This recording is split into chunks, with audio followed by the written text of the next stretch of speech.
Uh, Kuya, lubos-lubusan at utang na loob. Kasama ko ang aking taumbayan. Magpasalamat sa iyo, mahaba pang paglalakbay natin at sana magtagumpay ang ating pangarap dito sa ating bayan. Mag-ecotourism tayo at mag-gateway tayo at pinaka-importante, yung pagmamahal natin sa bawat isa dito sa bayan. Walang Christian, walang anuman, walang Muslim, lahat ng tribo nagkakaisa sa pagmamahal sa bawat isa. Pangalawa, ang aking pinsan dito, yan, hindi siya label boy, playboy lang. Si Kuya Alpawanis, siya ang project coordinator ng mga barn. Siya ang nag-geotagging, nag-groundbreaking ng ating project dito ngayon. So sila yan, mga isang utang na loob, iniwan nila ang kanilang pamilya dahil sa trabaho, dahil sa tulong, at pinunta nila dito, makilahok din sa aking kaarawan at aking umpisa ng aming pagmamahal ng pagmamahal naming dalawa ng aking asawa. Sana all. Sa totoo lang, bukas, anniversary namin yung bukas sa 13. Pero yung celebration, pagpasalamat kay Panginoon Allah, inaano ko na sa Valentine's Day at sa aking paglikha sa mundo. So hanggang doon na lang. Happy birthday Kuya Loy. Sana mahaba pa kang bigyan ka pa ni Panginoon Allah ng mahabang-habang buhay. Amen. Ito si Kuya Loy, ito ay isang baliktaran, ay isang balik Islam. Nanggagaling yan. Balik Islam yan, umpisa nagsahada doon sa Bahrain.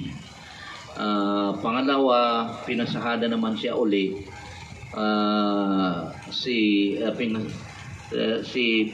Pinasahada naman siya uli diyan sa Manila. Dalawa yung pangalan.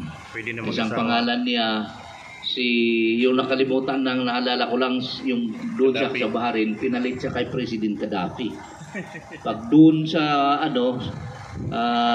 pinalit na ang pangalan niya, parang pangalan ng Malaysiano, Adipati, Datuk Adipati. At saka siya yan ng dungon ng Dato. So ito ang ating bisita at ating bilang adapted sila ng ating munisipyo. So ito ang kanilang karawan. Ulitin ko ulit. Kuya, happy birthday at utang na loob ng aking pamilya, aking taumbayan at sa lahat sa iyong tulong mula noon hanggang ngayon. Happy birthday ulit. Pangalawa, birthday Kuya Loy. Ang aking pinsan nandito ngayon. Kuya, nakapakaraming salamat din at saka happy birthday. Bigyan pa tayo ng mahabang buhay, tayong lahat. At sa pangarap natin, ipanalangin natin kay Panginoon Allah, pagtagumpay ang ating pangarap dito sa ating bayan.